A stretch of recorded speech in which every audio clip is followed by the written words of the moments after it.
Hey everybody, welcome back to another episode of Four Chicks Chatting. I am here with my favorite four chicks, Robin, Kristen, Kathy, and I am Mary Fran, and today we are going to talk about fear. Ooh. Ooh. Is this our Halloween episode? I I would think that say, was yeah, our. you would think, but unfortunately, fear does not just confine itself to Halloween. I think all of us, I mean, I don't think I know a person in the world who doesn't feel fear at some point during every single day. Hmm. And I think when you're running, whether it's over a family thing, whether it's over a work thing, whether it's over whatever, but I think to the people who are make up a lot of our audience, which is women who are in the throes of entrepreneurship and running a business and whatever, fear is a constant companion. And we have a couple of interesting takes on it today. And one is, do we face the fear and rise? And the other is, or do we forget it and run? I'm going with forget it and run right now. Anybody else? Depends Okay. on the situation. Dishes, running. Remodeling this house, running. Rerunning, running. Yeah. So I don't know. It's a Hmm. very That's a tough one. yeah, it is. And it's our constant companion. So we're just going to bat this one around and see what everybody thinks. What's the take? How about I kick us off with an interesting definition that I found that is simply fear is an unpleasant emotion caused by the belief that someone or something is dangerous, likely to cause pain or threat. And it's centered in perception, which is what I talk about a lot of. What your perception is of something is where I guess your action or inaction is ultimately gonna lie, how you're perceiving the whole situation. And if you can switch gears in your mindset, I guess that's when it becomes whether you're gonna run or you're gonna rise. Yeah, I like that. And I think to your point, Kristen, when we really break it down and try to figure out what we're afraid of, one of the things that I talk about a lot is this, that we have a fear of failure. But Hmm. what ultimately does that mean? And the fear of failure is often also tied to a fear of being judged, I think, because a lot of times if things don't work out for us, it's not the end of the world. If we do fail, and I'm doing air quotes here because it's a relative term. I mean, sometimes things don't work out and we perceive it as a failure when in fact it's kind of the universe shifting your direction or there's something else at work in there. But when we perceive something as a potential failure, that's when we become afraid of it and afraid to try and afraid to do the rising part. That's where we're tempted to run. Yeah. I like that. I mean, weren't we all born with this flight or fight response? Yeah. So this is constant fear of something. Hmm. But like Kristen said, it's an emotion. So I think some people may see fear as, oh my gosh, we're all going to die, like this constant black cloud over your head. But then I think there's some people that view it as logically like, I fear doesn't even exist. It's just an emotion that you put on something Mm. or that you placed on something.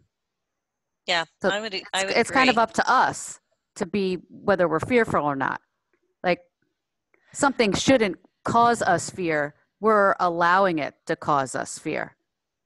Yeah, I think it is tied Too into too that. deep. Too deep But for Monday. Too soon. what did she say?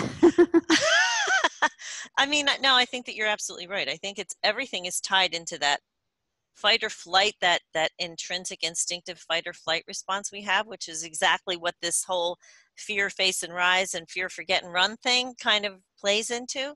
Hmm. um, I think back when we were being chased by dinosaurs and saber-toothed tigers, maybe it was, maybe the whole flight thing was really legitimate, but I don't think too many of us have earth-shattering things where we're being chased down by something. So sometimes if you stand your ground and look it in the face, it's not nearly as scary as you think it was. And don't you think sometimes, like, say you're introverted and networking isn't your thing, right? And there was a time when I was not comfortable with all of that either.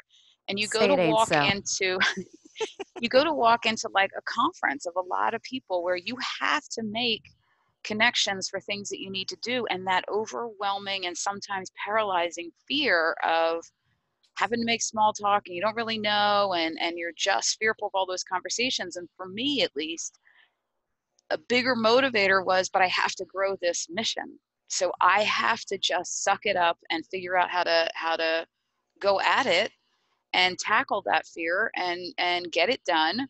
And then otherwise the mission isn't going to grow. So I think sometimes the motivation is just, look, you're either in it and doing it and facing it, or you're done. Mm-hmm. Yeah. When, like Winston Churchill said, if you're going through hell, keep going. You don't want to stay there, you know, like you don't want to live there. You don't want to live in that place. So if something's tough and challenging, okay, just keep moving through it so you can at least look at it in the rearview mirror and go, oh, okay, you were terrible. But I'm done now. I'm done. Well, wait, how about this one? I'm going to put Robin on the spot here and say, how about, and if everyone that's been following us listened to that episode where we invented the hashtag nose sweating about speaking, and then to look at the text that we got this weekend or last week about that Robin just did her first live webinar. Oh like, yeah, it's been 1 year. I'm growing up, girls. I'm growing up. But that's such a testament to facing that fear and making it work, and because you were going to grow your business and you knew that was something you needed to do, and then look where it went. It's incredible. Yeah. I mean, I think you have really, really done a huge visible transformation from where you first started with that whole overcoming that fear of speaking to people and all that. I mean, Robin, you've really knocked the ball out of the park with that. How did you do it? Like, how did you face all that and just get through? Well, it's kind of like what Kristen said. Like, you have to make a choice. Either you're going to do it or you're not going to do it. And I'm not the type of person that's going to try something and let it fail because a lack of effort. So I think and especially, I mean, we have pretty good lives, girls, you know, like we're in suburbia, we don't have to worry about necessarily terrorism attacks in our backyard or, you know, the shootings on the streets and things like that. So our fears, I think, are a little bit different than what a lot of other people have to live with on a day to day. And it is very emotional. And I think if you're a person with anxiety, those fears become more legit, more real, and more repressing. So you have to make a choice to say, I'm going to do this. I'm going to go all in. I'm not going to let fear stop me. And the one thing that I've found is when I have been the most afraid of doing something, it ended up being the thing that I was exactly meant to do at that exact time, you know? Well, that's when I think the biggest return comes in. When we conquer those things that we're afraid of, that's when you get the biggest return. I mean, even if the end result isn't what you expected or hoped for, the fact that you put your big girl panties on and you just went and did it and just accomplished it, that in and of itself, just that idea of accomplishing something and working through and overcoming that fear. And then, you know, I don't know about you guys, but I have this experience all the time. I build something up as dreadful in my mind, and then I do it, and afterwards I'm like, what the heck was I making such a big deal out of that for? You know, I'm a queen of that. Fester. Yeah. You let it fester. You do. And Kath, you're right. It's an emotional response that we often create before it's even called for. Mm-hmm. We're afraid of something that hasn't even happened. We're afraid of what we think might develop. We're afraid of what we think might go wrong. We're not afraid of what did go wrong or what did develop most of the time. We're afraid of our perceptions of what might happen. And that's where you have to put the brakes on and go, wait a minute. Like, let's have a real reality check here. Where am I in this moment? What is the reality of right now? And is there anything to be afraid of right now in this minute? You know, and then maybe that puts it in a little bit more perspective. But here's the next question then. Is there ever a time to run? Is there ever a time to just go, nope, I'm out. I'm not doing this. I'm out. Come on. You've been there. Yeah, I was going to say I'd be lying if I said I didn't do that. Yeah, I think there is time. And maybe it's a project that you put in place that you thought was going to go one way and it ended up going a different way. And you're like, you know what? Maybe it's not a fear thing, but it's that same type of emotion where I just need to forget this and move on. Maybe it's not a run, but it's a move on. Yeah, I think that's where that fear of failure comes in. And sometimes you just have to recognize that this wasn't the right thing at the right time, and you move away from it. And don't look at it as a failure. Look at it as, like you said, move on. A change of direction. Oh, where's that word I love? Pivot. Oh God, Pivot. I hate the pivot. And maybe it's just putting it on the shelf for until a later date. You know, I'm looking at doing a million different things at once, and I just had to, you know, as fearful as I am about doing some of them, I had to just put some of them on the shelf for now. I can't have great focus on one area, and if I'm divided in a million different things. I think that's a tough one though, to figure out priorities. And you know, I wake up on a Monday morning well rested and can see all the different people I can touch and all these different things, and then by Friday I'm like, what the, would someone talk to Monday, Kristen, and shut her up? Yeah. I hear you, Kristen. She's got a lot of ideas and I don't like them. I can't even find a planner that can hold them all. I'm like getting pissed off at planners. I'm like, wait a minute, let's reel it in. That's all right. You know, it really does affect your energy level too, though. Yeah. And I think the one thing that I've had to learn is, like, I'm just going to try it. If it doesn't work, I'm going to learn from that. And then I'll be able to build something out of what I've learned from. So, but if I am in that state of hesitation and fear and overwhelm and anxiety, my energy level is low and I can't get anything done. So I have to do what Kristen said. I have to just put it on the back burner until I'm ready to give 100% focus on that, to look at exactly how I can make it work the right way. Yeah. And I would add, this is one of my taglines that I say to people when I speak all the time: do not be married to outcomes.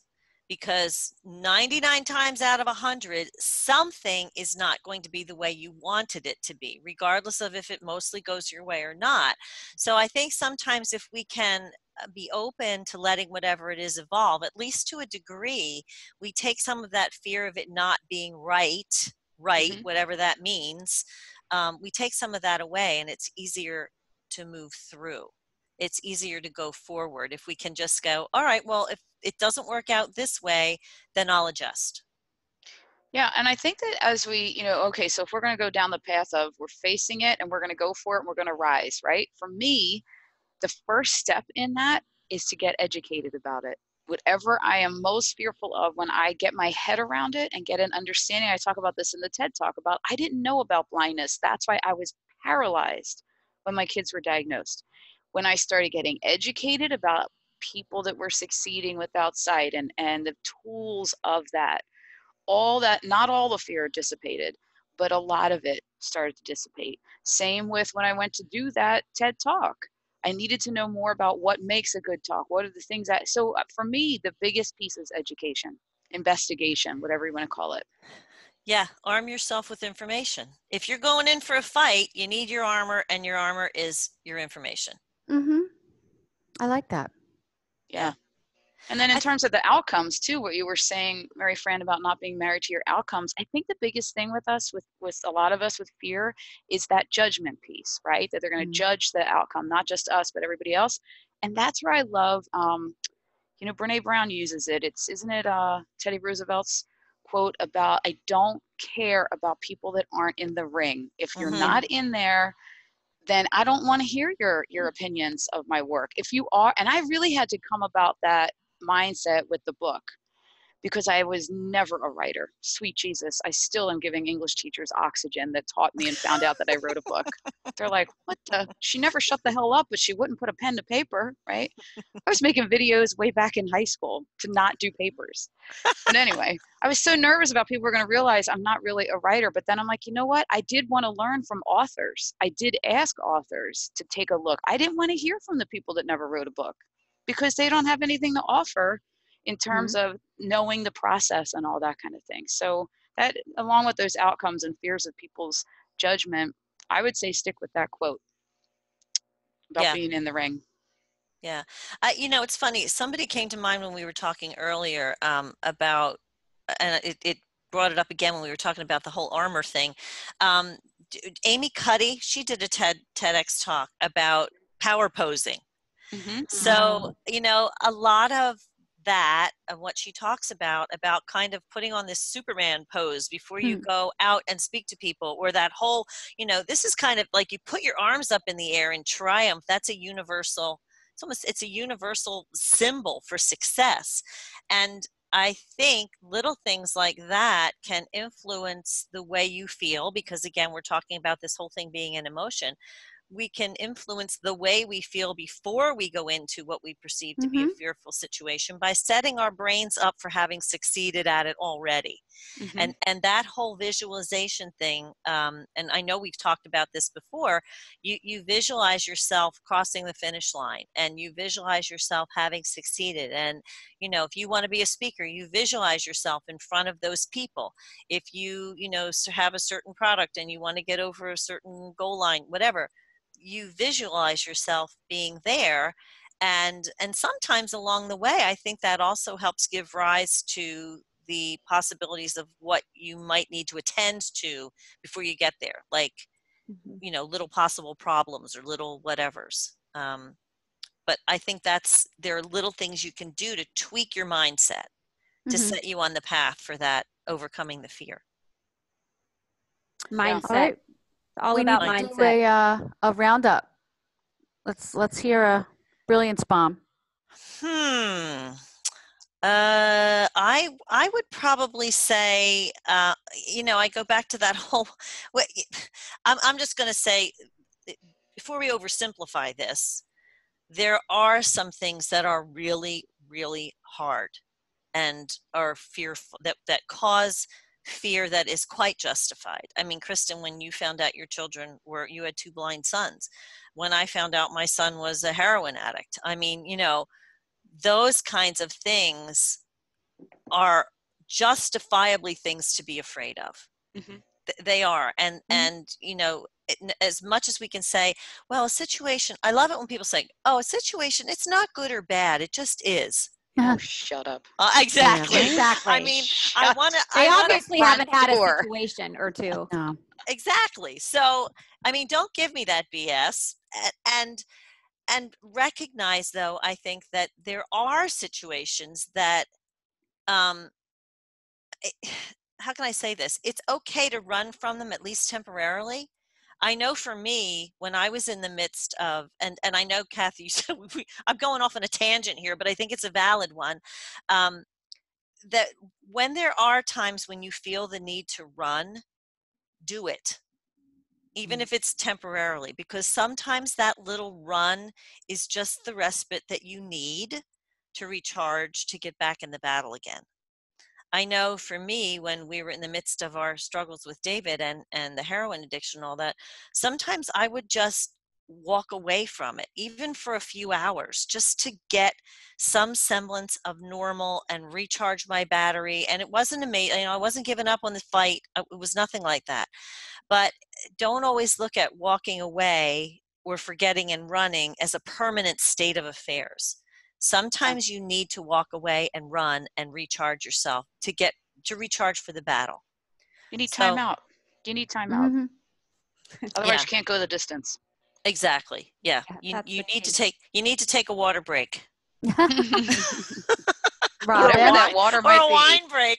Or a wine break. Or a wine. A big bucket of wine. Big old bucket of wine. So anyway, I guess what I would say as far as a brilliance bomb goes is that, Mary Friend, you had your time. Move on. Yeah. You gave us a brilliance brigade. I did, didn't I? It was an arsenal. It was an arsenal. Everybody is now armed and ready for the rest of their lives. There's nothing they won't be able to do. All right. Speaking of shutting up, I'll do that. Next. Robin, brave Sir Robin. How do you conquer fear? Oh, brave one. Oh, brave one. I would say it's not even that I conquer it. It's just having that mindset that I'm going to do this. And then because I know from past experience, as long as I just do it, I'm going to come out on the other side. I'm still going to be alive. I'm still going to be breathing, and I'll still be able to kiss my kids goodnight. So I just do it. And 9 times out of 10, whatever I'm most afraid of is what I'm meant to be doing. There you go. Cool. That's it. That's all I've got. That was a good one. Wasn't as long as mine, but okay. No, I can't talk the way you talk. Nobody can talk as long as me. She's still She's got going, a folks. lot She's of still adjectives going. and adverbs and prepositions and dangling participles. A lot of dangling participles. I'm just going to say that I am going to create 4 capes for our 4 chicks right now so that we can put them on whenever we are afraid of something. That's what I'm going to do. I like it. Our I've always wanted a sash, but now I'll have a cape. I No, like a that. cape is more I have powerful, some, don't you Kath. think? I You have have some some. capes? I have some capes, yes, and Okay. I can give them to you, and you can decorate them. I will bedazzle the hell out of them. Oh, that'll be bedazzled. It's Totally I'll be amazing. need a Beverly photo Goldberg. shoot. Yeah. Okay, final brilliance bomb.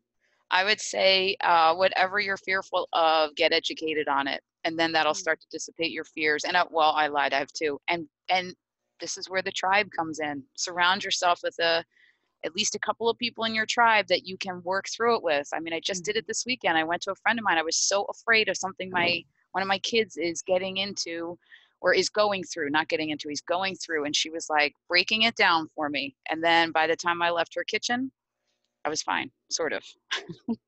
But a tribe is very important. Agreed. Sure. Okay. So I'm allowed to talk again. So I will just say thank you for tuning in. We are thrilled to be back for our 3rd season. Please reach out to us. Let us know what you think. Give us a review on iTunes. We will be back next week with all new content. And thank you from the 4 chicks, Kathy, Robin, Kristen, and myself. I'm Mary Fran. Have a great day, everybody. Bye. Bye-bye. See ya.